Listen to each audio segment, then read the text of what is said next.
Со владина уредба вчера се регулираше енергетската помош за здравствените и за образовните институции. Предлогот на Министерството за економија нема да биде испратен во собранието и нема да чека на гласање од пратениците.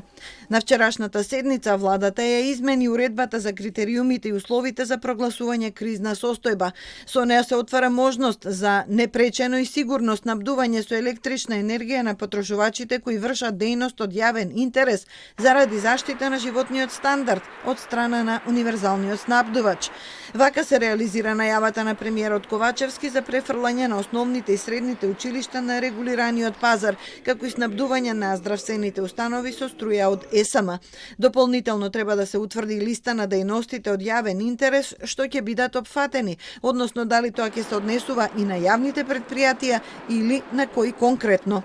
Ваква уредба е овозможена по прогласувањето кризна состојба, објаснуваат владини представници. Истовремено ВМРО ДПМН реагира што во собранието не се стигнати законски измени, иако владата ги назначи како итни, а се тактизира со нивниот предлог кој има слична содржина.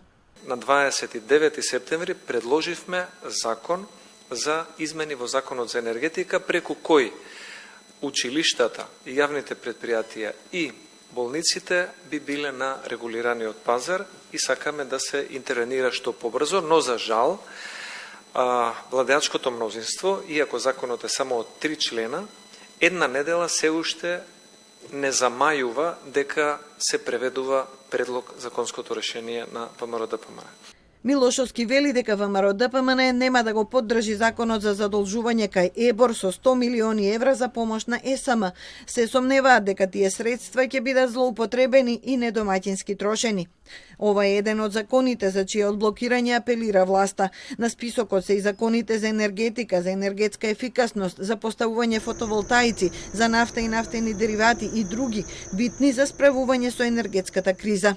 Сите овие законски измени се важни за последиците од кризата да бидат пребродени што поефикасно и со што помалку штета врз граѓаните, врз стопанството и врз енергетскиот сектор. Над 50 закони се закочени во собранието и тоа не е одговорно во време на криза.